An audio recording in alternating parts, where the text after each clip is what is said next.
Without question, science is humanity's greatest achievement. The beauty, the fascination, the ingenuity of discovery.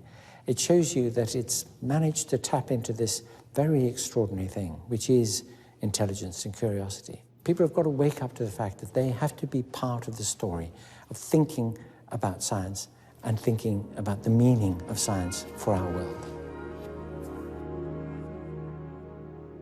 People tend to think of science as this great monolith and a great building without windows, and at the doors the keeper of the keys are wearing white coats and nobody else is allowed in, and they may feel rather excluded from the debate. They use laptops, they fly in aeroplanes, they use appliances in their homes. They don't know how they work, they don't know what's behind all that technology. That signals a problem. It's turning the population at large into the slaves of our technologies. The less informed they are, the less they know, the more they're likely to be manipulated or influenced by people who may not have their best interests at heart. There's a whole world behind every little object that is scientifically derived. And to have some insight into this, to know something about it, is the responsibility of an intelligent and educated person. It's also fascinating, but it's also consequential. People are aware, of course, that there are lots of problems with the environment, with the climate. If people knew more about the science involved there, and in particular if they knew what kinds of policy decisions are being made about spending on those areas of science, they might be inclined to press governments, press politicians. The better informed they are, the more active, the more useful participants they are in our social decision-making processes.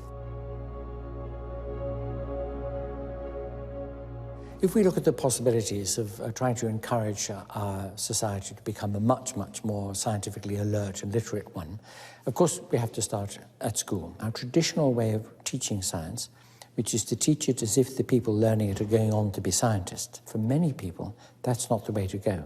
They could be taught about science, they could have a good understanding of it, which doesn't require of them technical expertise. Then our universities tend to be very over-specialized very early on.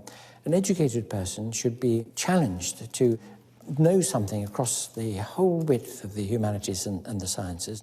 And then in society at large, there should be much more interchange between people working at the coalface in science and people out there on the street. Now is the time when we've got to say to people, you really are in danger of being left behind. You're just not going to know what the heck is happening, how things work, and therefore you're not going to be able to take any kind of role in this discussion. Should we go on in that direction? What should we be using our resources for?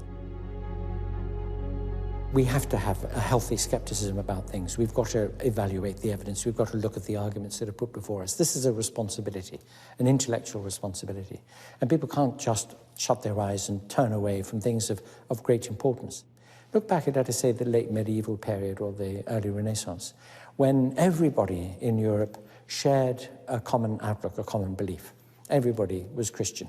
And Christian doctrine, Christian metaphysics and ethics shaped the way people thought about the world and responded to the world. It was a kind of totalizing mindset everybody shared. Imagine if that were the case today with science. So here is an opportunity. We now have the technology, we have the opportunity to go out there and capture imaginations and invite people into a much better and deeper understanding of these things.